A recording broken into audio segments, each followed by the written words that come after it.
안녕하세요. 임플란트 타이거입니다. 오늘은 생활지원사라는 직업에 대해서 말씀드리려고 하는데요. 대부분 40대에서 60대 정도 중장년 분들이 해당되는 내용입니다. 내가 나이가 들어도 계속 할 수 있는 일, 지원 자격도 그렇게 까다롭지 않고요. 근무 환경, 급여는 얼마나 받을 것인가, 어디에서 신청할 것인가, 이런 자세한 내용들에 대해서 알아볼 테니까요. 오늘 이 영상 끝까지 시청해 주시기 바랍니다.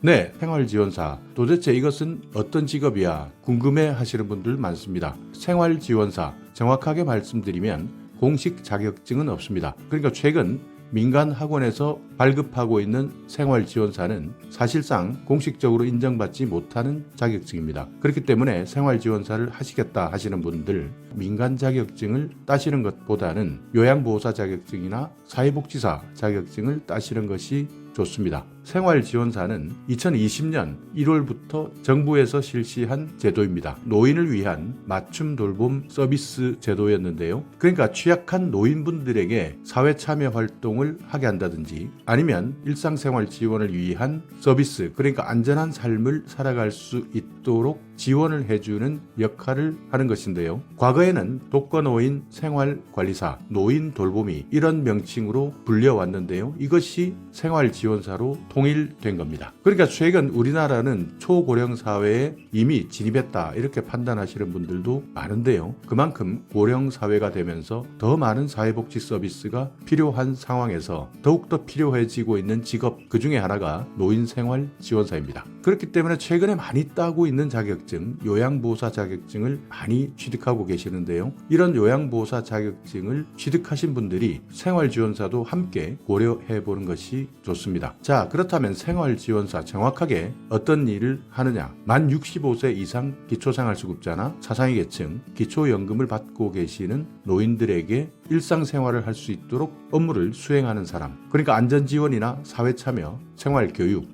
이런 것들을 도맡는 업무가 생활지원사입니다. 그렇지만 보통 요양보호사와 조금 다른 점은 업무를 수행할 때 컴퓨터를 활용할 수 있는 능력이 있어야 되고요. 또 여기에다가 운전을 해야 하는 경우가 많기 때문에 보통 50대 분들이 생활지원사에서 많이 활동하고 있습니다. 만 60세 이상인 경우에는 컴퓨터 때문에 또는 운전 때문에 취업이 힘든 경우가 많은데요. 그렇기 때문에 만약 오늘 이 영상을 보시고 생활지원사에 지원해보고 싶다 하시는 분들은 일단 요양보호사 자격증, 그리고 컴퓨터를 사용할 수 있는지, 여기에다가 운전면허가 있는지까지 고려해 보셔야 됩니다. 자, 그렇다면 생활지원사 자격 요건 어떤 것이 있느냐? 정확하게는 자격 요건은 없습니다. 다만 우대 조건이라는 것이 있는데요. 요양보호사 자격증이 있거나 사회복지사 자격증을 가지고 있는 경우에는 우선적으로 우대해 줍니다. 그러니까 지금 일하고 계시는 생활지원사 아무런 자격증이 없다 하더라도 일하시는 분들 간간히 보실 겁니다. 왜냐하면 여기에 대한 자격 요건이 정확하게는 없기 때문입니다. 그렇지만 모집하는 사람들 입장에서는 이런 사회복지에 대한 내용을 잘 이해하고 있는, 그러니까 이미 교육받은 요양보호사나 사회복지사를 더욱더 우대해 준다는 뜻이죠. 초반에도 말씀드렸지만 요즘에는 민간 자격증, 그러니까 생활지원사 자격증이라는 것이 나와 있습니다. 민간 학원에서 딴다고 이야기하는데요. 그렇지만 생활지원사 자격증을 딴다 하더라도 실제 요양보호사 자격증이나 사회복지사 자격증에 비해서는 인정받기 어렵습니다. 그러니까 이런 자격증 취득하신다고 시간 낭비하시고 돈 낭비하지 마시라, 이런 말씀 드릴 테니까 이 부분은 꼭 참고하셔야 되고요. 그렇기 때문에 더욱더 중요한 요양보호사 아니면 사회복지사 자격증, 여기에다가 컴퓨터 활용 자격증이나 운전면허에 더 신경 쓰시는 것이 실제 생활지원사에 취업할 수 있는 조건이 되는 겁니다. 자, 그렇다면 생활지원사 어떤 일을 하느냐?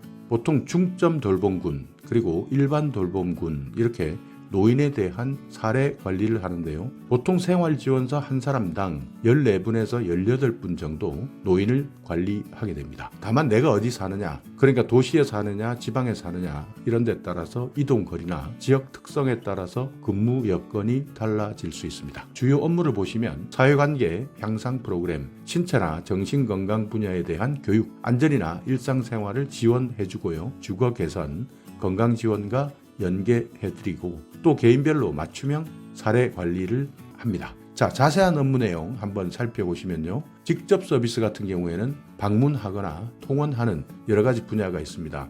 안전지원 같은 경우에는 방문해서 안전지원을 해드리는데 실제 방문하셔서 안전한지 여부를 확인하시고요. 또 각종 복지 정보나 사회 분야의 정보, 재난이나 안전 분야의 정보도 알려드리고요. 또 실제 어떻게 생활하는지 안전관리나 위생관리 점검도 해드립니다. 여기에다가 말벗, 그러니까 정서적 지원도 해드리는 일이 있고요. 또 전화해서 안전 지원도 합니다. 그러니까 잘 계시는지 전화를 통해서 안부도 묻고요. 여러 가지를 체크하기도 합니다.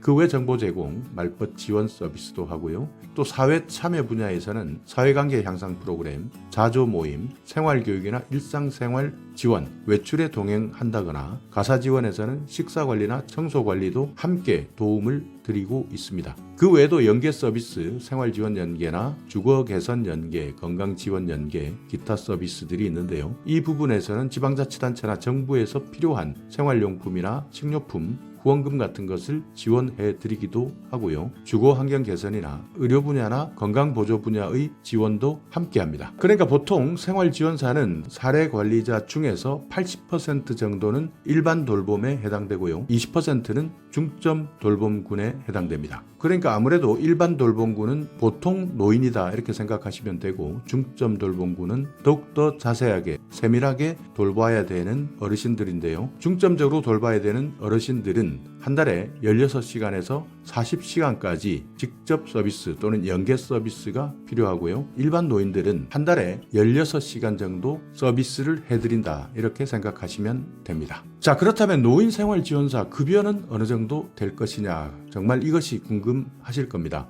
노인생활지원사는 주 5일 근무하고요. 하루에는 5시간 근무합니다. 아침 9시부터 오후 2시 반까지, 아니면 점심시간 12시 반부터 오후 6시까지 이렇게 일하게 되는데요. 그렇기 때문에 하루 종일 일하기 어려운 분들, 이런 분들이 내가 시간을 효율적으로 사용하고 싶다, 이런 일뿐만 아니라 내가 가정에서도 꼭 해야 하는 일들이 있다 하시는 분들, 그러니까 이 직업에 완전히 얽매여 있지는 않지만 일할 수 있다 하시는 분들은 이렇게 효율적으로 내 근무 시간을 맞추어서 근무할 수 있는 일자리입니다. 기본급은 119만 4,470원인데요. 그러니까 이 기본급은 매년 바뀌게 되니까 2022년 기준 119만 4,470원이다. 한 주에 12시간 한도에서 야간 근무 수당이나 연장 근로 수당, 휴일 근무 수당이 지급될 수 있기 때문에 추가적인 수당이 있다.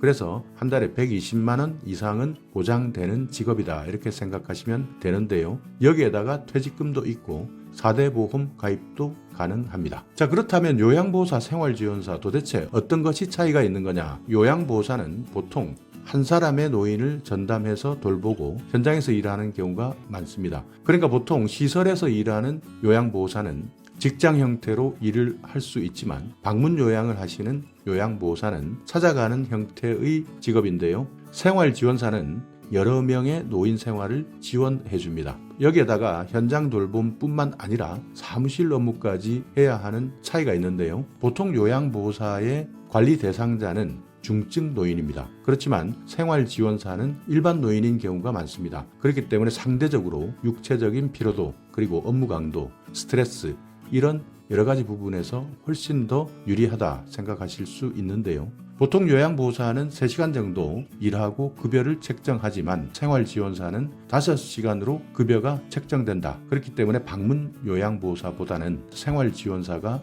5시간 일하기 때문에 급여가 많습니다. 요양보호사, 생활지원사 업무가 비슷합니다. 그렇기 때문에 요양보호사 자격증을 가지고 계신 분들, 사회복지사 자격을 가지고 있는 분들, 이런 분들은 반드시 생활지원사에도 관심을 가지셔야 합니다. 자, 그렇다면 생활지원사 어떻게 모집하느냐? 보통 지방자치단체에서 모집하는 경우가 많습니다. 그렇기 때문에 살고 계시는 시군, 구청 홈페이지도 살펴보셔야 되고요. 또는 지방자치단체에서 운영하고 있는 사회복지관을 잘 살펴보셔야 됩니다. 보통 연말 또는 연시에 모집 공고가 나오는 경우가 많은데요. 그렇지만 생활지원사도 인력이 빠지게 되면 충원하는 공고도 자주 뜨게 됩니다. 그렇기 때문에 내가 살고 있는 곳 시군구청 홈페이지, 사회복지관 또는 노인복지관 홈페이지도 자주 확인하셔야 됩니다. 그리고 검색 포털에 들어가셔서 복지넷 검색해 보시면요, 홈페이지가 나오는데요. 여기에서 상단에 있는 일자리를 누르고 들어가시면 내가 살고 있는 곳